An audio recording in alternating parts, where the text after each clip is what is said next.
자, 여러분 이어서 보겠습니다. 예. 자, 여러분 86페이지에 이어서 봅니다. 제5절 양도소득세 계산 구조 있죠? 여기 펴놓고 제 설명을 쭉 듣고 나중에 교재 이따 보겠습니다, 여러분. 자, 보시면은 양도소득세 어떻게 계산하느냐, 그 계산 구조를 보면요, 양도소득세 계산 구조 어떻게 계산하느냐, 계산 과정을 보면 먼저 양도소득세는 이렇게 계산합니다. 양도가액 있죠? 이번에 파는 양도가액에서요, 이번에 파는 가격에서 필요경비라는 걸 빼요. 그래서 필요경비를 빼서 자, 공제해서 뭘 구하냐면 양도차익을 구합니다. 양도소득세는 양도소득이 있어야 되겠죠? 정확히 얘기하면 양도차익에 부과하는 그런 세금이에요. 그래서 1억 원에 샀는데 1억 원에 팔았다 그러면 양도차익이 빵이니까 그래서 세금 안 내겠죠? 1억 원에 사는데 7천만 원에 팔았다 마이너스 3천이니까 양도세 안 내겠죠? 그래서 양도소득세는 양도소득에 부과하는데 정확히 얘기하면 양도차익에 부과합니다. 양도가액에서 필요경비를 빼는데 필요경비는 그 자산을 취득하면서 들어간 취득가액과요, 기타 필요경비라고 그래가지고 이제 기타 필요경비라는 것을 공제해서 기타 필요경비를 공제해서 우리가 양도차익을 구합니다. 구해진 양도차익에서 장기 보유 특별 공제액을 공제해요. 그래서 장기 보유 특별 공제액이라는 것을 공제해서 우리가 뭘 구하냐면 양도소득 금액이라는 걸 구합니다. 그래서 양도소득 금액을 구하기 위해서 양도차익에서 공제하는 게 장기 보유 특별 공제입니다. 장기 보유 특별 공제에 대해서 이제 좀 물어보려고 하는데요. 여러분, 장기 그러면 대개 우리 세법에서 장기 그러면 대개 한 3년 이상을 얘기합니다. 단기 그러면 1년 이내를 의미해요, 대개. 뭐 법에 정해진 건 아닌데 대체적으로 그렇게 우리가 통용되고 있습니다. 그러면 여러분요, 국가적 입장에서 한번 생각해 보세요. 개인적 입장이 아니라 국가적 입장에서 봤을 때 사람들이 부동산을 장기 3년 이상 보유하고 그러다가 팔고 이렇게 장기 보유하는 게 국가적 입장에서 좋겠습니까? 아니면 단기 보유하다가 팔고 그렇게 하는 것이 국가적 입장에서 좋겠습니까? 네? 어떻게 하는 게 국가적으로 좋겠어요? 의견 통일된 거예요, 지금? 네. 자, 여러분 보세요. 어떤 사람이 부동산을 샀어요. 몇 개월 만에, 한두 달 만에 단기에 몇 개월만 보유하고서 팝니다. 손해보고 안 팔겠죠? 자, 상가격에다 얹어서 팝니다. 그것도 산 사람이 한두 달 만에 또 팔면서 손해보고 안 팔겠죠? 얹어서 팝니다. 또 얹어서 팔고, 얹어서 팔고, 얹어서 팔고 막 이러다가 단기간에 막 어떤 가격이 막 급등했다가 이게 아닌데 그래가지고 부동산 가격이 원래대로 갑자기 탁 폭락을 해요. 그러면 국가적으로 큰 문제가 생깁니다, 여러분들. 나라가 절단나는 거죠? 자, 어떤 사람들은 이렇게 얘기합니다. 우리나라 집값이 너무 높다 그래가지고 집값이 반값으로, 지금 현재 가격에 반값으로 폭락했으면 좋겠다. 그래야지 서민들이 집을 사고 그러지, 그러면서 이렇게 얘기하는 분들이 있는데, 집값이 폭락을 했다? 반값으로? 그럼 나라가 망합니다, 여러분들. 보세요. 여러분들, 예를 들어서 내가 갖고 있는 집이 지금 5억이야. 근데 이게 2억 5천으로 떨어졌다고 생각해 보세요. 그러면 여러분 재산이 반으로 줄은 거죠? 우리나라 사람들은 주식으로 재산 증식하는 게 아니라 다 부동산에 몰빵하는데 그게 반값으로 떨어지면 내 재산이 반으로 줄었어요. 은행은 5억에 맞춰서 대출을 해줬었는데 그게 절반으로 줄면 은행이 부실해지고, 여러분은 개인도 자산이 반으로 줄었죠? 그러면 소비를 하겠어요, 안 하겠어요? 하나지, 여러분들. 그러면 국가적 연쇄적으로 다 여러 가지 부실화되고 여러 가지 문제가 생깁니다. 그래서 우리나라가 집값이 소득 대비해 가지고 사실 집값이 좀 너무 높은 게 사실이에요. 자, 왜냐면 우리나라는 주식에 투자하는 게 아니라 부동산에 투자하기 때문에, 자산 증식을 하기 때문에 높아요, 지금 집값이 너무. 그런데 그렇다고 해서 이게 서서히 떨어지거나 서서히 오르고 이렇게 해야지, 이게 그냥 반값으로 절반으로 떨어지고 이러면 나라가 망하잖아요. 그러니까 국가적 입장에서 봤을 때는 어떤 사람들은 단기 하면 세금을 많이 걷고 그러니까 양도세요, 많이 걷고 그러니까 좋은 거 아닌가요? 이렇게 얘기하는데, 우리나라가 양도소득세는 세수의 아주 일부예요, 여러분들. 자, 그렇기 때문에 그거로 우리가 먹고 사는 나라가 아니기 때문에 국가적 입장에 봤을 때는 장기 보유하는 게 좋아요. 근데 장기 보유하라고 말만 하면 뭐예요? 메리트가 있어야지. 그래서 장기 보유를 유도하고 장기 보유자를 우대해주기 위해서 보유기간에 따라서 특별히 공제해 주는 게 장기 보유 특별 공제입니다. 양도차익에서 공제해서 양도소득금액이라는 걸 구하고요. 구해진 양도소득금액에서 양도소득 기본공제액이라는 걸 공제해요. 그래서 양도소득 기본공제를 공제해서 우리가 뭘 구하냐면 양도소득 과세표준을 구해요. 드디어 이제 과표가 결정이 됐네요. 과세표준 결정되면 뭐 곱하기 세율이죠. 그래가지고 지방세나 국세나 곱하기 세율에서 뭘 구합니까? 산출세 구하잖아요. 그래서 과세표준 결정하는 과정까지가 복잡하지, 자, 결정되면 곱하기 세율이기 때문에 이 과세표준 구하는 과정을 여러분들이 이 흐름을 무조건 외우셔야 돼요. 옛날 시험에는 요 순서를 뒤바꿔 놓고서 순서 옳게 짝지어진 것을 골라라 이런 문제가 2번 나온 적도 있는데 11회 12회인가 그때 나왔었는데, 지금은 뭐 그런 식으로 때는 안 나오고 지금은 서술형으로 계산 과정을 알고 있는지를 서술형으로 물어봅니다. 자, 한번 보세요. 이걸 보면서 대답을 합니다. 양도소득세 계산 과정에서 양도소득 금액을 구하는 경우에 맨 마지막으로 공제되는 것은, 자, 뭡니까? 네? 양도소득세 계산 과정에서 양도소득 금액을 구하는 경우에 맨 마지막으로 공제되는 것은 뭡니까?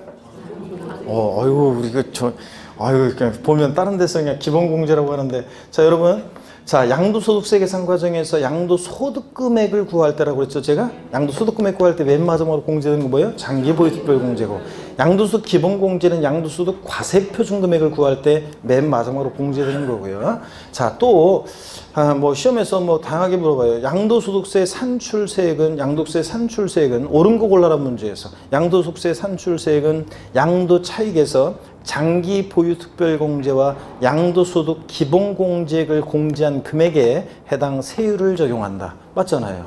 이런 식으로도 물어보고, 그래서 계산 과정을 알고 있는지를 서술형으로 물어보기도 합니다. 또 양도세 계산 과정을 머릿속에 딱 알고 있어야지 배우는 내용들이 어디에 위치해 있는지를 체계적으로 머릿속에 정리하면서 배울 수 있고요. 또 그 다음에 계산 문제도 또 풀 수 있고, 조건 주어놓고 양도소득 과세표준 금액을 구해봐라, 뭐 양도차익을 구해봐라, 이 계산 문제 또 문제 풀 수 있고, 또 응용 문제를 또 풀기 위해서도 그렇고, 처음에는 무조건 이 계산 과정을 외우셔야 됩니다. 자, 어떻게 외우냐면요, 보세요. 머리끝 잘 땁니다. 가, 필, 차, 장, 소, 기, 과입니다. 그래서 가, 필, 차, 장, 소, 기, 과인데요. 차장이 중요해요. 양도차익 계산, 장기 보유 특별공제 중요합니다. 제가 양도차익 요번에 양도차익과 관련한 거, 계산 관련한 거, 양도차익과 관련한 거 시험에 나온다고 했는데 나왔죠? 장기 보유 특별공제도 시험에 나온다고 했는데 안 나왔어요, 이거는. 자, 근데 29회 시험은 장기 보유 특별공제는 하여튼 29회 시험에서는 무조건 나온다고 생각하면 됩니다. 독립화 문제로 무조건 나올 거예요. 그래서 차장이 중요합니다. 양도차익 계산, 장기 보유 특별공제, 차장이 중요한데, 자, 여러분 저를 보세요. 고개 잠깐 들어보세요. 차장 그러면 어떤, 차장이란 단어를 딱 들으면 뭐가 연성됐는지, 본인이 나는 차장 그러니까 뭐가 딱 순간적으로 떠올랐는지 한번 제가 한번 물어보도록 하겠습니다. 차장이란 단어를 들으면 뭐가 연상됐느냐? 제가 딱 보니까 있잖아요. 이쪽 분단 맨 끝에 우리 그 남성, 아니 그 저 사장님 말고 우리 그 곤색 옷 입은, 목폴한 본인. 자, 차장하면 뭐가 떠올랐습니까? 예? 차장하니까 뭐가 떠올라? 빨리 얘기해. 모르겠다고? 아이고, 뭐 이런 것도 뭘 몰라. 자, 여러분 봅니다. 자, 그러면 물어보겠습니다. 우리 차장하니까 뭐가 떠올랐어요? 예? 차장 1,000원이 뭐야? 예? 아, 진짜 그거 말고, 자, 지금 다른 과목 얘기를 하고 그래. 아, 진짜. 자, 옆에 차장하니까 뭐가 떠오른다? 에? 버스 운전수? 아, 버스 안내원 얘기하는 거죠, 버스 차장? 예. 자, 여러분 보세요.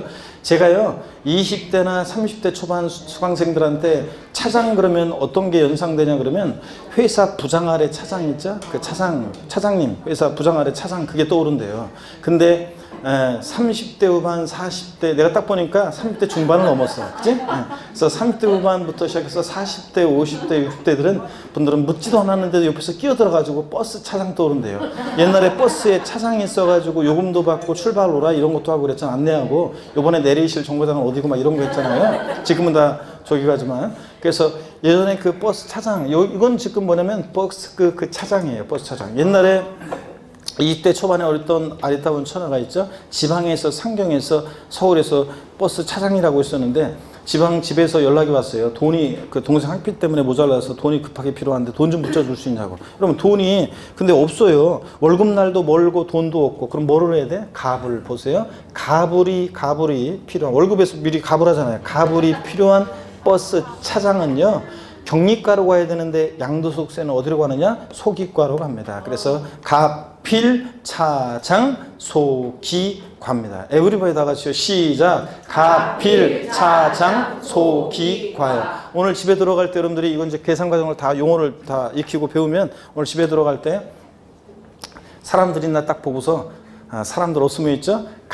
필차장 소기과 하면서 양도가액에서 필요용비를 빼고 필요용비를 빼서 가필차 양도차익을 구하고 장기 보유특별공제액을 공제해서 소기과 양도소득금액 구하고 기본공제액을 공제해서 뭘 구한다? 과세표준 구한다. 이 과정을 쭉 머릿속에 이렇게 배운 내용을 순서를 이렇게 떠올려 봅니다. 아셨죠, 여러분? 사람들 있는 데서 가필 이러고 돌아다니면 사람들이 오해하니까 다 같이 큰 소리로요. 자, 시작. 가필차장 소기과입니다. 이게 항상 머릿속에 있어야지 이제 많은 것들을 우리가 문제를 풀어낼 수 있습니다. 자, 그럴 때 여러분 여기 봅니다. 양도차익 계산할 때요. 양도차익 계산할 때는 양도가액과 취득가액은요. 양도차익 계산할 때 이 양도가액과 취득가액은 실지거래가액이요. 실지 양도자와 양수자 간에 거래한 가액을 적용해서 계산하기도 하고, 또 극히 예외적으로 이제 기준시가, 국세과세 기준시가를 적용해서 양도 당시 기준시가, 취득 당시 기준시가를 적용해서 계산하기도 합니다. 예전에는 2007년도까지는 기준시가 과세가 원칙이었어요. 그래서 옛날에는 양도세 계산할 때 기준시가로 계산하는 게 원칙이었는데 2008년도부터는 전면적으로 실거래가 과세가 도입돼서 실지 양도한 가액, 실지 취득한 가액을 적용해서 양도차익을 계산합니다. 그럴 때 여러분이 한 가지 아셔야 되는 게 있는데, 쌍방 동일 기준 적용 원칙이라는 게 있어요. 쌍방 동일 기준 적용 원칙. 자, 이건 뭐냐면 학자들이 쓰는 표현이고요. 법령상에는 이렇게 되어 있어요. 뭐라고 되어 있냐면, 여기 보세요. 자, 교재에 있다 볼 거니까. 양도차익 계산 시에 양도가액을 실지거래가액에 의하면 취득가액도 실지거래가액에 의하고, 양도차익 계산할 때 양도가액을 기준시가에 의하면 취득가액도 기준시가에 따른다. 이게 쌍방동일기준적용 원칙이에요. 그러니까 양도세 계산할 때 양도가액은 양도 당시 기준시가를 적용하고 취득가액은 실지 취득한 가액을 적용하고, 이렇게 해서 계산할 수 있다 없다? 없다는 게 원칙입니다. 양도차익 계산하면서 양도가액과 취득가액, 양도가액을 실거래가를 적용해, 취득가액도 뭘 적용해야 돼? 실거래가, 실지 취득한 가액으로. 양도차익 계산할 때 양도가액을 기준시가를 적용했다. 취득가액도 뭘 적용한다? 기준시가를 적용한다. 이게 원칙입니다, 여러분들. 자, 그럴 때 시험에 또 최근에도 나왔었고요. 자, 양도차익 계산 시에 양도가액을 기준시가에 의하면 취득가액도 기준시가에 따른다. 맞죠, 여러분들? 그 다음에 양도차익 계산이요. 설명 쫙쭉 듣고 이따가 이제 여러분들이 이따가 교재 볼 겁니다. 양도차익 계산은 원칙적으로는 실지 거래가액을 적용합니다. 양도자와 양수자 간에 실지 거래한 가액을 적용해서 계산하는 게 원칙이에요, 지금은. 근데 예외적으로 실지 거래가액이 불분명한 경우가 있습니다. 실거래가액이 불분명하다. 즉 양도가액이나 실지 양도가액이나 실지 취득한 가액이 계약서나 증빙 서류 등에 의해서 확인이 안 되는 경우예요. 자, 무슨 얘기냐? 실지 거래가액이 불분명하다는 것은 과세권자 입장에서는 실거래가액을 인정할 수 없거나 확인되지 않는 경우입니다. 확인할 수 없는 경우. 자, 예를 들어서 어떤 지역에 나란히 아파트가 있는데요. 101동, 101호, 102호, 103호가 있어요. 나란히 같은 아파트. 예를 들자면 그럴 때 101호가 거래 신고해 오기를 1억 원에 거래했다고 얘 신고해 왔어요. 102호도 거래가 있었는데 얘는 1억 200만 원에 거래했다고 거래 신고를 해 왔어요. 103호도 이번에 거래가 있었는데, 자, 예를 들자 극단적인 예로 250만 원에 거래했다고 신고를 해 와요. 그러면 인정할 수 없겠죠? 아이, 그렇잖아요. 이 동네 시세가 있는데. 그래서 야, 그러면 네가 진짜 남 좋은 일 시켰는지 계약서를 좀 갖고 와봐라. 확인해줘라. 그랬더니 뭐 오다가 잃어버렸다는 둥 확인이 안 됩니다. 자, 실지 양도가액과 실지 취득한 가액이 확인이 안 된다. 그러면 250만 원으로 할 수는 없잖아요. 양도세 계산할 수 없잖아요. 인정되지 않고 자, 확인이 안 된다. 실지 거래가액이. 그러면 어떻게 할 것이냐, 그런 얘기입니다. 그럴 때 실지 거래한 가액이 양도가액과 취득가액이 확인이 안 되면 어떻게 양도가액과 취득가액을 실제 양도가액과 취득가액을 적용하게 되냐면 정하냐면 추계 방법으로 정하게 됩니다. 그래서 추계 방법으로 실제 양도가액과 취득가액을 적용하게 돼요. 자, 추계 방법을 어느 때 적용하냐면 실제 양도가액과 취득가액이 확인이 안 되는 경우에 그렇습니다. 자, 그러면 어떤 방법으로 추계해서 정하느냐 양도가액과 취득가액을 시험에 여러 번 나왔고, 자, 이번 28회 시험에서도 또 지문에 정답 지문으로 또 나왔어요. 매매 사례가액 그 다음에 을 적용하는데 뭐냐면 매매 사례가액이라는 게 이런 거예요. 교재에 있으니까 설명 듣기만 하면 됩니다. 이 자산의 양도일 또는 취득일, 이번에 이 자산 양도일 또는 취득일 전후로 해서 3개월 내에요. 이 자산의 양도와 동일성, 유사성 있는 거래가격을 참작해요. 보세요. 이 자산의 양도일 전후 103호 양도일 전후 3개월 내 101호가 1억에 거래했고 102호가 1억 200만 원을 거래했어요. 그러면 너도 적어도 1억 원에 거래했을 것이다. 이렇게 매매 사례가액을 적용합니다. 이걸 적용할 수 없으면 감정가액이라는 걸 적용합니다. 이것도 어떤 거냐면 이런 거예요. 감정가액은 이 당해 이 자산의 역시 양도일 전후 3개월 내에요. 2개 이상의 공신력 있는 감정평가법인의 감정가액의 평균액이 있으면 그 감정가액의 평균액을 적용합니다. 요 감정가액이 없다 그러면 또 환산가액이라는 것을 또 적용하기도 합니다. 환산가액은 정확히 얘기하면 환산 취득가격이라고도 하는데 환산 취득가액, 환산가액은 어느 때 적용하냐면요. 잘 보세요. 환산가액은 취득할 당시요. 이번에 취득할 당시 실지거래가액 이것이 불분명할 때 합니다. 환산가액은 취득 당시 실거래가액이 불분명할 때. 그럼 여기 어떤 거냐? 예를 들어서요. 지금은 여러분들이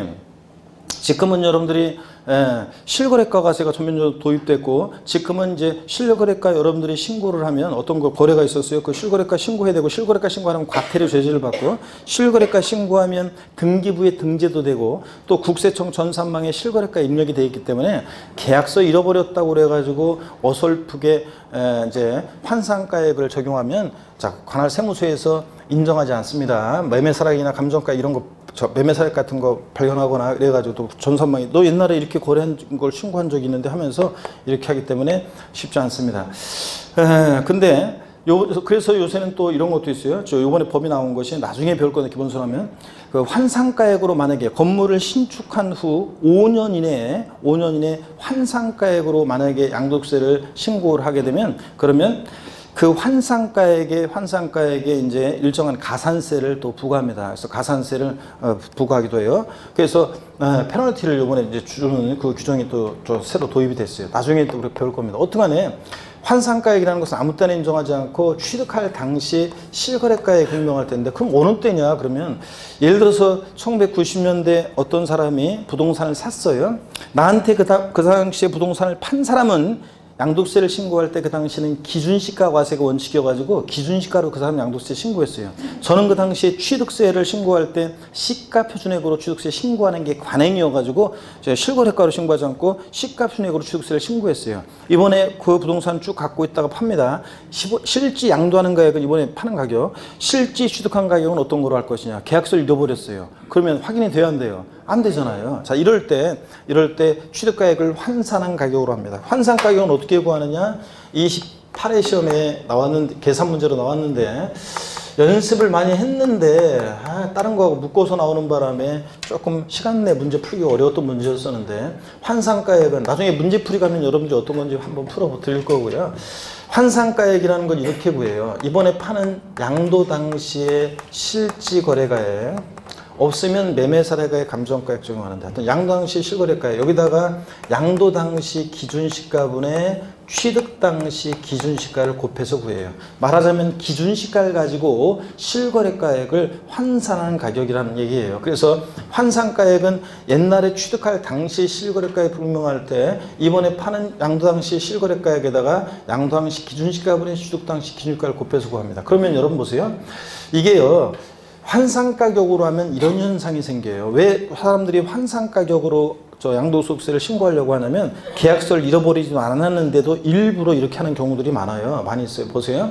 실지 취득한 가격은 요 정도 가격대라고 할게요. 굉장히 낮아요. 근데 부동산 가격이 그동안 많이 올랐어요. 그래서 실지 양도한 가액은 커요.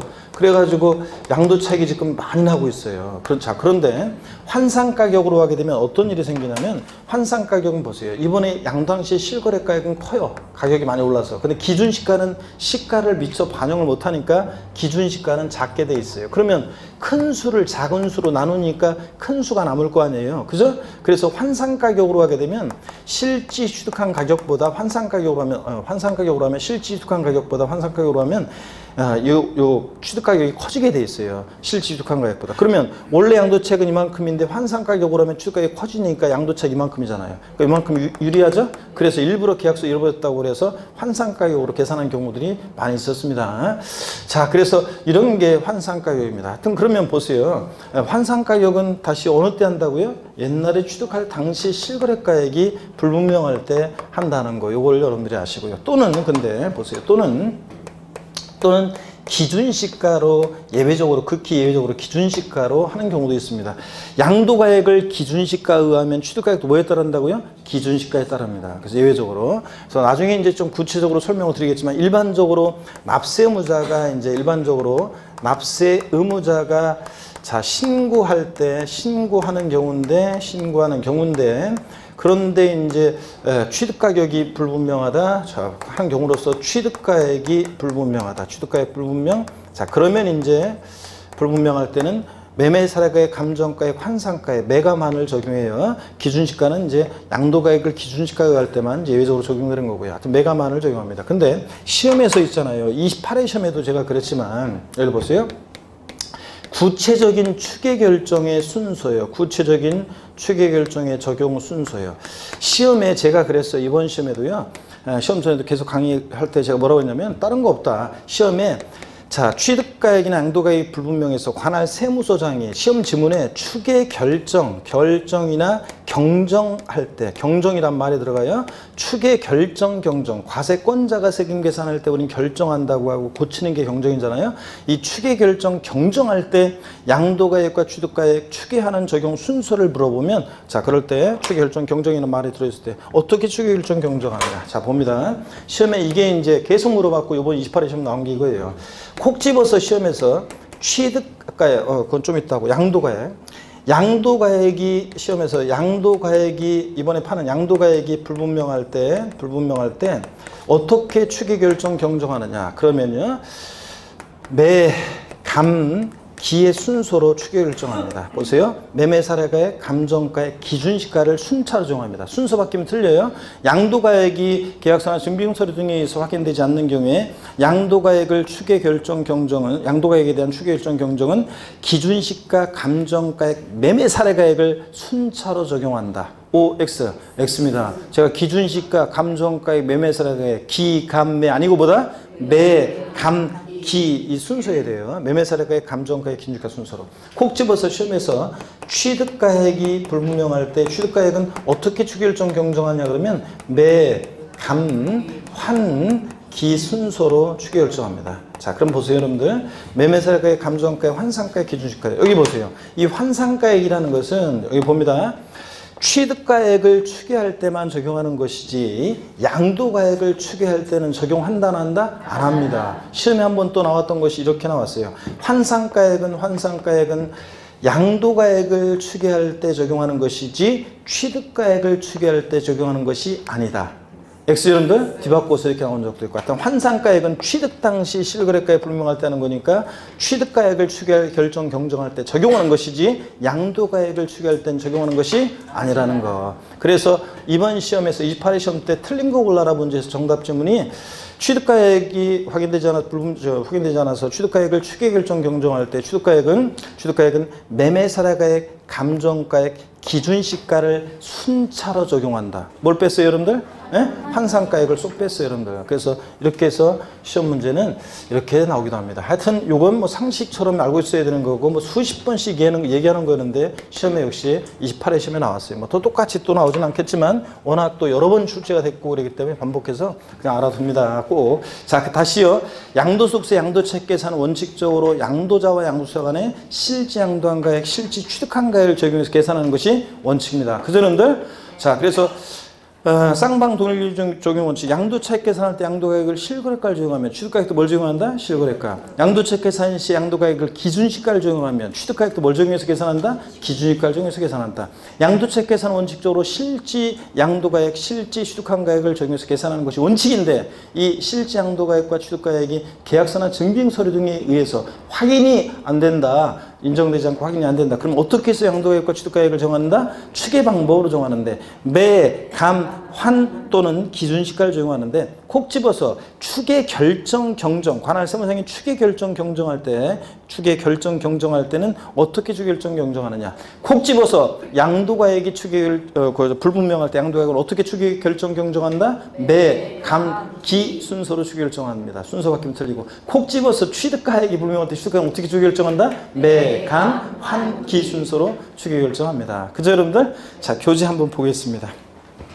86페이지 보시니까 양도세는 다음과 같이 계산한다. 그래서 머리 글자를 따서 양도가액의 필요경비의 필, 양도차익의 차, 장기보유통제액의 장, 양도소득금액의 소, 양도소 기본공제액의 기, 양도소 과세표준의 과, 또 이렇게 하시면 됩니다. 자, 그래서 과표 결정되면 곱하기 세율 산출세액 이거는 뭐 당연한 거니까. 그래서 머리 글자를 따서 어떻게 외우신다고요? 가, 필, 차, 장, 소, 기, 과입니다, 여러분. 이렇게 해서 외우고요. 87페이지 보니까 양도차익 계산입니다. 양가로 1번 양도가액과 취득가액의 산정이요. 동그라미 기억번 양도세 과세된 자산의 양도가액이나 또는 취득가액은요. 그 자산의 양도자 또는 취득 당시 양도자와 양도자 간에 실제로 거래한 가액에 따른다. 밑줄이요. 그리고 니은번 얘기는 지금 볼 필요 없고요. 동그라미 2번 봅니다. 실지거래가액이 불분명한 경우 추계조사 결정 경정. 양도가액 또는 취득가액을 실지거래가액에 따라 정하는 경우로서 장부나 그 밖의 증명 서류에 의해서 해당 자산의 양도 당시 또는 취득 당시의 실지 거래가액을 인정 또는 확인할 수 없는 경우에는 양도가액 또는 취득가액을 매매사례가액, 감정가액, 환산가액 또는 기준시가 등에 따라서 추계조사 결정, 경정할 수 있다는 거 쭉 밑줄이고요.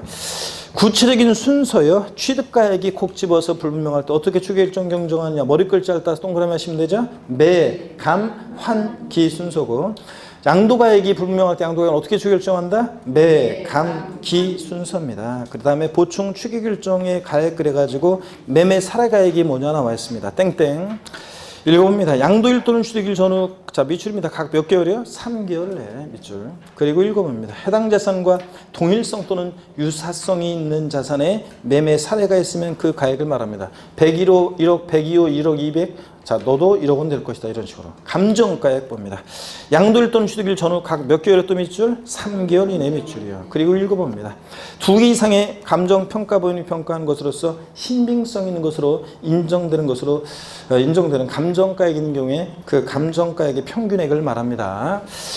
자 3번 환산가액이라는 것은 어떻게 구하느냐. 양도 당시 실거래가액에다가 양도 당시 기준시가분의 취득 당시 기준시가를 곱해서 구합니다. 환산가액은 어느 때 적용한다고요? 취득 당시 실거래가액 불명할 때 적용하는 거라고 그랬습니다. 그 다음에 됐고요. 기준시가는 국세를 과세할 때 기준이 되는 가격이고요. 88페이지로 넘어갑니다. 88페이지로 넘어갑니다. 88페이지로 넘어가시면 양가로 2번 결정경정시 양도가 취득가액 산정 나중에 보고요. 양가로 3번 실지거래가액에 의하는 경우 양도가액. 그래서 이제 또 양가로 4번 실지거래에 의할 때 취득가액. 자 실거래가를 정해서 양도차익 계산할 때 얘기인데 이거 나중에 배울 겁니다. 오늘 시간이 없어요. 여기 보세요.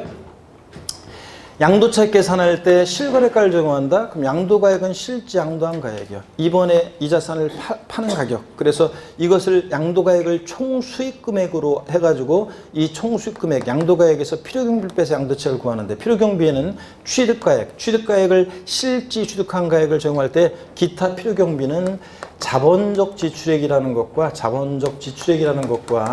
그 다음에 양도비용을 합한 금액을 우리가 필요경비라고 합니다. 그래서 어떤 게 이제 자본적 지출액이고 양도비용인지 이런 것들을 시험에서 물어봅니다. 28회 시험에서는 독립한 문제는 아니고 지문 속에서 이제 이런 것들을 물어봤어요. 하여튼 실지 취득한 가액을 적용할 때는 자, 기타 필요경비는 자본적 주택과 양도비용인데 자본적 지출액이라는 건 뭐냐면 보유하면서 내가 이 자산을 취득해서 양도하기까지 보유하면서 내 자산의 가치가 좋아지고 나아지고 이용의 편의가 되어지면서 들어간 비용이에요. 그래서 실생활과 관련해서 말씀드리면 발코니 확장 비용, 샤시 설치 비용, 방거실 확장 공사 비용 같은 개량 비용, 수선 비용이에요. 여러분들이 집 대대적으로 수리했다 그러면 그 증빙 서류를 잘 보관하셔야 돼요. 그래야지 나중에 필요경비로 인정받을 수 있습니다. 참고적으로 간이 영수증 같은 건 안 되고 세금계산서가 됐었어야 돼요. 사업자가 세금계산서 발행해가지고 했어야 돼요. 근데 세금계산서를 발행하면은 당연히 사업자는 이제 부가가치세 10%를 얹어서 원래 그 공가격에 얹어서 받잖아요. 그러니까 공사 비용을 좀 더 내는 것 같은 그런 느낌이 든단 말이죠. 그래서 대개 이제 세금계산서 안 끊고 그냥 간이 영수증만 받고서 공사를 맡깁니다. 조금만 크게 이제 수리하는 거 아니면. 그러면 이제 나중에 그런 거는 그 간이 영수증 받은 것은 증빙 서류로 인정받을 수 있다 없다? 안 돼요. 그러면 꼭 세금계산서만 발행해야지 인정받을 수 있냐? 그런 거 아니에요. 그냥 시험과는 관계없지만 실무적으로 하여튼 이거는 이제 시험에서 나오는 거예요. 증빙 서류는 반드시 보관해야 한다는 거. 근데 이제 보세요. 그래서 28회 시험에도 그런 것도 나왔긴 했지만. 근데 이런 거는 이제 이렇게 하면 세금계산 발행 안 했어도 인정받을 수 있는 방법이 있긴 있어요.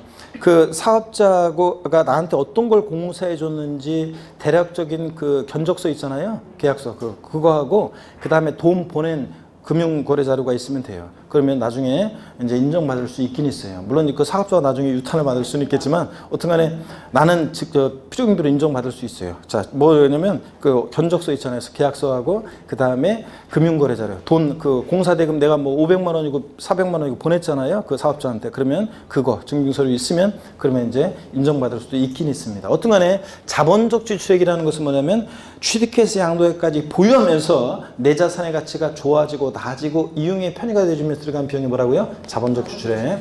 양도비용은 이번에 이 자산을 직접 양도하면서 들어간 비용인데 계약서 작성 비용, 공증 비용, 인지대, 중개사를 통해서 만약에 취득하면 소개비 여기 들어가고, 중개사를 통해서 이번에 팔았어요. 그러면 그 소개비는 또 양도비용에도 들어갑니다. 또 세무사를 통해서 양도세를 신고했다 그러면 그 양도소득세 신고서 작성 비용이라고 그래가지고 이런 것들 나중에 이제 자세히 배웁니다. 지금은 신경 쓰지 마세요. 취득하면서 들어간 비용, 보유하면서 들어간 비용, 양도하면 들어간 비용을 필요경비로 인정합니다. 취득가액이 확인될 때는 자본적 지출액과 양도비용 합한 금액이 필요경비인데, 근데 이제 나중에 또 배우는 게 이런 거예요. 취득가격이 불분명해. 그럼 취득가격이 불분명할 때는 취득가격을 어떻게 해서 정한다고 아까 배웠어요? 매, 감, 환 또는 기준시가를 적용하잖아요. 매감한기. 그럴 때는 취득가액을 매매사액이나 감정가액이나 환산가액 기준가 적용하잖아요. 그럴 때는 기타 필요경비는 얘네들 일일이 들어간 비용을 공제하지 않고 나중에 이제 필요경비 계산공제라는 것을 해가지고 자산별로 일률적으로 기타 필요경비 공제해가지고 이제 양도차익을 계산하게 됩니다. 그런 것들을 나중에 이제 우리가 차차 배워나갈 거예요. 오늘은 계산 과정 구조를 순서를 익히고 대략적인 용어만 익히고 가시면 됩니다. 자, 그 다음에 이제 그런 얘기들, 그 다음에 이제 장기 보유특별공제로 넘어갈 겁니다. 그래서 오늘 88페이지, 89페이지 이런 것들 지금 신경 쓰지 마세요. 넘어갑니다. 90페이지 보니까요, 여러분들 90페이지 보니까 보충 내용에 맨 앞에 보니까 보충 내용에 수익적 지출액이란 말이 있어요. 그냥 오늘 자세한 건 필요 없어요. 여러분들이 그냥 참고적으로 어떤 게 취득가액이고 이런 건지 그냥 한번 참고적으로 읽어보시면 읽어보시는데 줄 긋지 마시고요. 그냥 읽어보시고 수익적 지출액이 뭔지 용어 설명 한번 드려볼게요. 거기 90페이지 맨 꼭대기 수익적 지출액. 수익적 지출액이란 자산의 현상 유지와 능률 유지 비용을 말하는데 필요경비에 포함되지 않는다 몇 줄이요. 도장 비용 어떤 게 수익적 지출액이냐? 도장 비용이요. 도장 파는 비용이 아니라 방수 비용 있잖아요. 페인트 칠하는 비용 있잖아요. 페인트 칠하는 비용, 도장 비용, 방수 비용, 그 다음에 도배장판 비용 같은 이런 것들을 얘기합니다. 자, 여러분 절 보세요. 여러분들 이런 것들은 증빙 서류 보관할 필요가 없죠. 이런 것들은 필요경비로 인정한다 안 한다? 안 합니까? 자, 그러면 절 보세요. 여러분들. 수익적 지출액이라는 것은 그 자산의 현상을 있는 그대로 유지하는 데 들어간 비용인데요. 현상 유지 비용인데 어떤 수강생분이 진짜 실제로 이렇게 물어본 적 있어요. 아니 교수님, 페인트를 칠하면요, 외벽 페인트를 칠하면 건물이 후질근했다가 페인트를 싹 칠하면 새 건물처럼 보이니까, 그러니까 자산 가치가 증가하는 비용, 자산 가치 증가 비용, 이건 이제 자본적 지출액이거든요. 자본적 지출액 아닙니까? 그런데 여러분 처음에 건물 지었을 때 페인트가 깨끗하게 칠해져 있었어요? 아니면 처음에 지저분했어요? 깨끗하게 칠해져 있었잖아요. 근데 시간 지나면 지저분해지니까 다시 페인트를 칠하는 비용은, 이거는 자 뭐예요? 예? 이거는 유지비용이지, 유지비용. 처음에 건물 지을 때 깨끗하게 칠해져 있었잖아요. 그 다음에 여러분 보세요. 처음에 여러분들이 아파트나 상가를 분양받아가지고 기분 좋아서 청운의 꿈을 안고 아파트나 상가 문을 탁 열었더니 천정에서 물이 줄줄 새고 있었어요? 아니면 물이 안 샜어요? 안 샜잖아요. 근데 나중에 물이 새니까 방수하는 비용은 유지비용이에요? 계량비용이에요? 유지비용이지. 여러분 처음에 저 아파트나 상가, 특히 아파트 같은 거 집 여러분이 집을 새로 사가지고 딱 들어가는데 새 집에 도배장판 지저분했어요? 깨끗했어요? 깨끗했는데 나중에 지저분해지니까 도배장판한 비용, 이거는 뭐예요? 유지비용이지, 계량비용이 아닙니다. 여러분 전구교체 비용 같은 것도 그런 건데 당연하죠. 전구교체 비용. 여러분 아파트나 상가, 특히 아파트 여러분 분양받아가지고 아파트 딱 들어가서 전등 스위치를 탁 켰더니 전등이 쫙 들어왔어요? 아니면 깜빡깜빡했어요? 쫙 들어왔지. 자, 그랬는데 나중에 깜빡깜빡해지니까 전구 교체하는 비용은 유지비용이에요? 계량비용이에요? 유지비용입니다. 이런 거. 자, 그래서 수익적 지출액이라는 것은 현상유지, 능률 유지하는 데 들어간 비용, 이런 것들, 방수비용, 도배장판 비용 같은 이런 것들은 필요경비에 포함하지 않는다. 됐죠, 여러분들? 예. 나머지 양도 직접 비용도 그냥 참고적으로 읽어보세요. 지금은. 자, 출구표 나중에 자세히 하나하나 배웁니다. 90페이지 2번에 양도소득금액의 계산을 위한 장기보유특별공제 나와 있죠. 양도소득금액은 양도 차이에서 장기보유특별공제를 공제하는데 가, 필, 차, 장, 소입니다.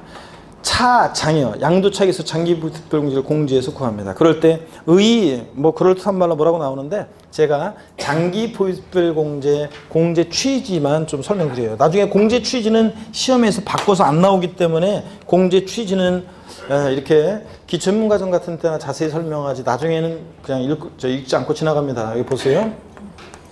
장기 보유특별공제를 인정하는 취지요. 아까 제가 그랬어요. 국가적 입장에서 봤을 때는 부동산을 장기 보유하는 게 국가적으로 좋다고 그랬잖아요. 근데 장기 보유하다 보면 여러 가지 문제점이 생겨요. 어떤 문제점이 생기는지 한번 볼까요?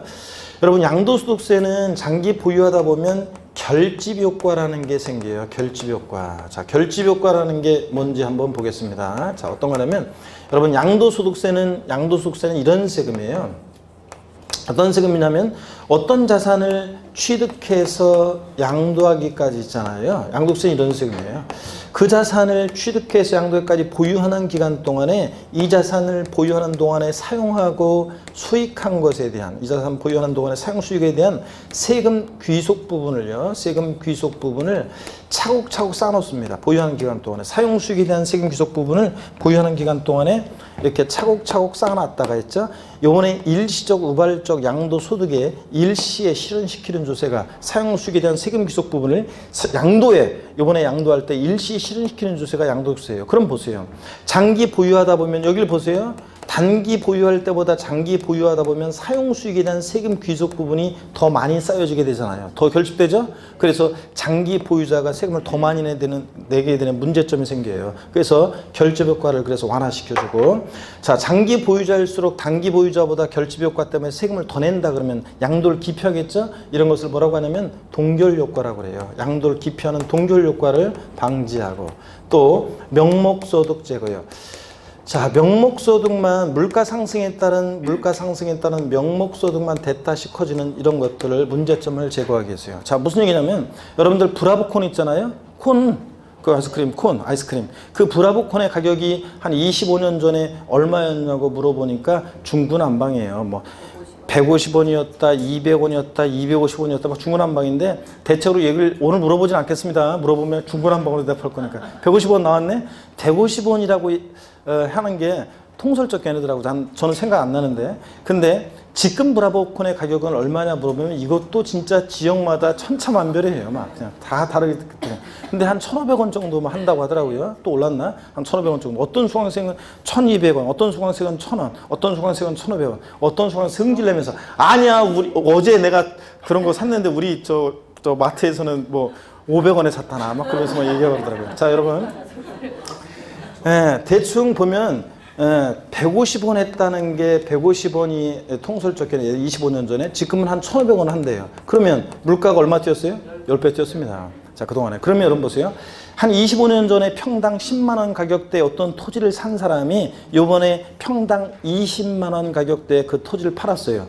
양도소득세는 많이 나옵니다. 왜냐하면 배로, 양도차익이 배로 생겼잖아요. 양도차익이 배로 남았기 때문에 양도세는 많이 나와요. 근데 여러분 보세요. 물가 10배 뛰는 동안에 이 사람 땅값은 2배밖에 안 뛰었어요. 그동안 세금 낸 거 생각하면 이 사람 망한 거죠? 아, 그렇잖아요. 그래서 물가 상승에 따른 명목소득만 됐다시 커지는 이런 문제점 제거하고 장기 보유를 유도하고 우대해주기 위해서 인정하는 게 뭐라고요? 장기 보유 특별공제입니다. 시험에서는 이런 것들을 바꿔서는 안 나오니까 그냥 참고적으로 이해만 하시면 되고요. 자, 그래서 이렇게 해서 하는 게 장기 보유 특별공제입니다. 교재 보겠습니다. 90페이지 의는 줄글 필요 없고 참고적으로 읽어보는 거고 적용 대상부터 중요합니다. 양가로 2번 장기 보유특공제는 토지 건물로서요. 밑줄입니다. 등기되고요. 보유기간이 3년 이상인 것 및 부동산을 취득할 수 있는 권리 중에서 조합원 입주권이 대상인데 가로도 밑줄입니다. 조합원으로부터 취득한 것은 어떻게 한다? 제외하고요. 쭉 밑줄입니다. 에 대해서 적용한다. 자, 그러면 조합원 입주권은 요거 제외한다고 했는데 이게 어떤 건지 살짝 말씀을 좀 드려볼게요. 여러분 여기 보세요. 요 시점이 자, 관리처분계획 인가일이요. 여러분들 공법에서 이제 배우는 관리처분계획 인가일이에요. 관리처분계획 인가일입니다.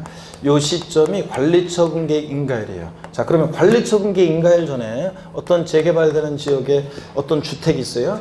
관리처분계획 인가일 전에 종전, 예를 들어서 주택이 있다고 쳐요. 종전주택이 있었습니다. 자, 근데 관리처분계획 인가가 나면 종전주택 다 때려 부시겠죠? 그리고 뭘 받아요? 조합원 입주권을 받습니다. 그죠?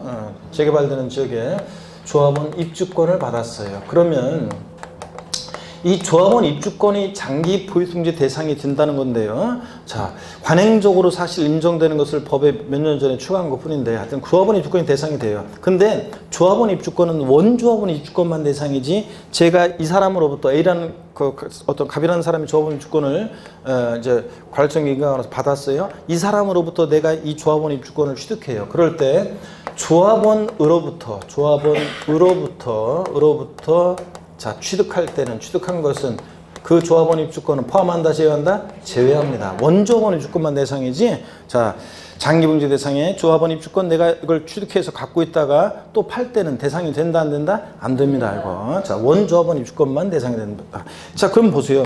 입주권 자체에 대해서는 장기공제를 인정 안 해줘요. 자, 그러면 무슨 얘기냐면 조합원 입주권은 왜 대상으로 추가했냐면 그러면 입주권 자체는 갖고 있다 팔 때는 안 해주면서 그럼 뭐냐면 관리처분계획 인가일 전에 때려부신 이 종전주택의 양도차익 옛날 취득한 취득한 가격 이번에 파는 가격 그 양도 차익에다가 장기 보유특별공제 공제율을 보유기간에 따라 정하는 그 공제율을 곱한 금액으로 인정해주고 싶은 건데 문제는 이건 흔적도 없이 사라지고 없잖아요. 그러니까 할 수 없이 조합원 입주권을 장기공제 대상으로 추가한 것 뿐이에요. 하여튼 조합원 입주권은 이 대상이긴 한데 이 조합원 입주권은 입주권 자체에 대한 양도 차익에 공제하는 것이 아니라 관리처분계획 인가일 전에 종전 때려부신 이 건물과 토지, 이 주택의 양도 차익에 한정해서 공제를 하는 겁니다. 자, 그래서 자, 장기공제 대상은 토지하고 건물, 그 건물에 당연히 주택도 포함이고 토지 건물 그다음에 조합원 입주권인데 조합원 입주권은 조합원으로부터 취득한 것은 포함한다, 제외한다? 제외한다는 거. 아시겠습니까, 여러분? 그러면 교재를 보겠습니다. 양가로 3번 90페이지 맨 아래요. 적용 배제되는 경우요. 동그라미 1번 미등기 양도자산 다 이거 상식적으로 알고 있어야 됩니다. 미등기 양도하는 자산은 배제합니다. 반드시 자기 명의로 취득에 관한 등기하고 팔아야지 자기 명의로 취득에 관한 등기하지 않고 파는 것은 공제해준다 안 해준다? 안 해줍니다. 미등기 양도하는 자산. 동그라미 2번 다 중요합니다. 국외 소지하는 자산은 해준다 안 해준다? 안 해줍니다. 여러분 우린 장기 보유특공제를 인정해주는 취지는 장기 공제를 해주는 취지는 부동산 장기 보유를 유도하고 우대해주기 위해서 하잖아요. 단기 보유하는 거면 국가적으로 좀 이렇게 부동산이 너무 막 등락하면 위험하니까 안정적으로 하게 장기 보유를 유도해주기 위해서 하는 건데 우리나라가 다른 나라의 국가 경제까지 신경 써가지고 장기 보유를 유도해 줄 필요가 있어요, 없어요? 없죠? 그러니까 국외 소지하는 자산 안 해줘요. 국내 소지하는 자산만 인정해 줍니다. 또 장기 보유 특별공제 그러면 항상 여러분 머릿속에는 3년 이상 보유해야 한다는 게 항상 머릿속에 박혀 있어야 돼요. 그래서 3년 미만 보유한 토지 건물 양도세는 해준다, 안 해준다? 안 해줍니다. 3년 이상 보유되고. 또 동그라미 4번, 5번, 6번, 7번이 요게 이제 요번에 8회 시험에 요번에 2018년도 이제 요게 이제 시행되는 것들인데, 자 봅니다. 근데 여기 이제 조정 대상 지역 내에서만 해당돼요. 개정세법 내용인데요. 조정 대상 지역 내에서 1세대 2주택 이상 다주택자요. 4번, 그다음에 5번은 또 주택하고 조합원 입주권. 조합원 입주권도 주택수 계산에서는 주택수 계산에 포함을 해요. 여러분 조합원 입주권은 문 열고 들어갈 수가 없으니까 주택이 아니에요. 부동산에 관한 권리 중에서 부동산을 취득할 수 있는 권리지, 조합원 입주권은 주택이 아닌데도 주택수 계산할 때는 주택수 계산에 포함을 시켜요. 그래서 1세대가 주택 하나가 있고 조합원 입주권 하나가 있어요. 그럼 1세대 몇 주택이 돼? 2주택으로 봅니다. 이런 경우. 동그라미 6번 1세대 3주택 이상에 해당하는 주택. 자, 이렇게 7번 이렇게 입주권 포함해서 이렇게 1세대 2주택 이상 다주택자는 장기 보유 등재 적용을 배제하는데 2018년 4월 1일 이후 양도부터요. 근데 여러분들 보세요. 그러니까 이건 조정 대상 지역에서만 다주택 1세대 2주택 이상 다주택자 장기 보유 등재를 배제하는 거지, 조정 대상 지역이 아닌 지역은 1세대 2주택이든 100주택자든 먼저 양도하는 주택에 대해서, 인천 같은 경우는 조정 대상 지역이 아니에요. 그래서 장기 보유 받을 수 있다 없다? 있습니다, 여러분. 자, 그래서 여기 조정 대상 지역이 어디냐 그러면 서울 전 지역하고요, 경기도 7개시, 과천, 성남, 하남, 고양, 광명 여기 들어가 있네요. 남양주시, 동탄, 2기 신도시, 택지개발지구, 그쪽. 그 다음에 부산에 7개 구하고 세종시하고 이런 데가 조정 대상 지역입니다. 여기 해당되는 지역만, 자, 1세대 2주택 이상 다주택자가 그리고 먼저 하나 주택을 양도할 때 장기 공제 받을 수 있다 없다? 없다는 거고, 여기 조정 대상 이외 지역은 2주택이든 100주택이든 장기 공제 받을 수 있습니다. 그래서 시험에서는 올해 같으면 이제 반드시 28회 시험번에는 조정 대상 지역인지 아닌지를 꼭 시험 지문에 이제 밝혀놓고 물어볼 겁니다. 자, 양가로 4번 공제액은 장기 보유 등재는 거의 표를 한번 보세요. 일반적인 토지 건물, 일반적인 경우에는 10에서 30%까지 보유 기간에 따라 공제를 해줘요. 나중에 자세히 배웁니다. 또 양도소득세가 과세되는 1세대 1주택이라고 해서 고가주택이 있어요. 나중에 배웁니다. 실지 거래가액이 9억 원을 초과하는 주택인데 내가 파는 가격이, 이 주택 가격이 9억 원을 초과했어요. 그럼 고가주택이라고 해가지고 1세대 1주택이어도 비과세 안 해주고 과세가 되는데 24%부터 80%까지 왕창해져요. 나중에 이런 것들 자세히 이제 공제율 어떻게 된 건지 배우게 됩니다. 오늘은 신경 쓰지 마시고요. 92페이지 봅니다. 오늘은 장기 보유 등재 대상 그러면 공제 취지, 왜 장기 공제를 인정해 주는지 공제 취지 한번 이해하시고, 그 다음에 공제 대상, 장기 공제 대상은 절 봅니다. 장기 보유 등재 공제 대상은 국내에 소지하는, 국외 소지해서 안 돼요. 국내에 소지하고, 자, 소지하는, 자, 미등기 안 되죠? 등기되고 몇 년 이상 보여야 돼? 3년 이상 보유한 토지 건물 및 그 다음에 어떤 거? 조합원 입주권이 대상입니다. 근데 조합원 입주권은 조합원으로부터 취득한 것은 포함한다, 제외한다? 제외한다. 요 정도 여러분이 아시면 되겠습니다. 아이고, 어려울 것도 없네. 국내에 소지하는 등기되고 3년 이상 보유한 토지 건물 및 뭐? 조합원 입주권이 대상이다. 조정 대상 지역 내 1세대 2주택 이상 다주택자는 그중 먼저 양도하는 주택에 대해서 장기 보유 등재를 받을 수 있다 없다? 없다. 자, 근데 조정 대상 지역이 아닌 지역은 2주택이든 3주택이든 100주택이든 장기제 받을 수 있다. 이 정도만 하시면 돼요, 오늘. 자, 그 다음에 92페이지 3번에 양도소득 과세 표준 계산을 위한 기본공제 있죠? 자, 여기 기본공제, 시간이 좀 뭐하지만 여기까지 보고 좀 쉴게요. 기본공제. 자, 이제 가필, 차, 장, 소 구했어요. 그럼 양도소득금액에서 공제되는 양도소득 기본공제. 절 봅니다. 과세표준금액을, 양도소득 과세표준금액을 구하기 위해서 양도소득금액에서 공제되는 양도소득 기본공제예요. 소, 기, 과 여기입니다. 기본공제를 보겠습니다. 자, 양도소득 기본공제를 보니까 고기 한번 드시고요. 아이고, 한 10분만 더 하고 이거 마저. 아유, 뭐 이거 원래 양도세에서 지금 어렵다고 하는 부분을 지금 본 거예요. 양도차익 계산, 장기 보유등재 이렇게 어렵다고 하는 부분을 본 거예요, 이제. 여기 이제 지나면 나중에 배우는 양도소득금액 계산 특례라고 그래서 거기가 좀 어렵고, 그 외에는 뭐 이제 나머지는 양도세는 그냥 성의가 있으면 다 알게 되는 것들이에요. 다. 자, 봅니다, 여러분들. 기본공제 봅니다. 양도소 3번 양도소 과세 표준 계산을 위한 양도소 기본공제입니다. 92페이지. 자, 소기관대 의의를 봅니다. 양도소 기본공제는 인적공제, 사람을 보고 사람을 보고 공제를 하는데요. 종합소득의 인적공제와의 형평성. 자, 종합소득세에서는 계산할 때 배우자 공제, 자녀 공제 같은 게 있잖아요. 그거의 형평성으로 인정하고 면세점의 기능을 한다. 이게 무슨 얘기냐면 여러분 보세요. 양도소득 기본공제는 미리 말씀드리면 1년에 소득별로 1년에 250만 원을 공제합니다. 그럼 보세요. 양도소득 금액 가필, 차장, 소 계산했더니 양도소득 금액이 250만 원이 계산이 됐어요. 그러면 양도소득 기본공제 250만 원이거든요. 1년에. 그럼 과세 표준 얼마예요? 빵. 그러면 세금 안 낸다는 얘기죠? 그러니까 보세요. 적어도 양도소득세가 과세가 되려면 양도소득 금액이 얼마를 넘어야 돼? 250만 원 넘어야지. 250만 원까지는 얼마 안 되니까 양도소득 금액 250만 원까지는 과세하지 않겠다는 의미입니다. 기본공제 250만 원 해지목으로 인해서 면세점의 기능을 한다. 그런 얘기입니다. 그 다음에 또 계속 이어서 봅니다. 두 번째 줄, 양도소득 기본공제는 미등기 양도만 아니면 보유기한에 관계없이 공제 적용하고 별도의 공제 신청 요하지 않습니다. 뭐 기본공제 해달라고 또 이렇게 별도 따로 신청서를 제출해야 되는 거 아니에요. 알아서 하면 돼요. 공제 대상 밑줄입니다. 이제 미등기 양도자산을 제외한 모든 양도자산은 보유한에 관계없이 양도소 기본공제 대상이 된다. 밑줄짝이요. 장기 보유통제는 토지, 건물, 조합원, 입주권만 대상이었잖아요. 그죠? 근데 기본공제는 모든 양도자산 다 되고요. 또 장기 보유통제는 몇 년 이상 보유했어야 돼? 3년 이상 보유해야 되는데 기본공제는 보유랑 관계없어요. 한 달 보유했어도 기본공제 받을 수 있습니다. 자, 그러면 결론 절 봅니다. 양도소득 기본공제요. 앞으로 이제 수없이 보게 될 건데 양도소득 기본공제는 미등기 양도만 아니면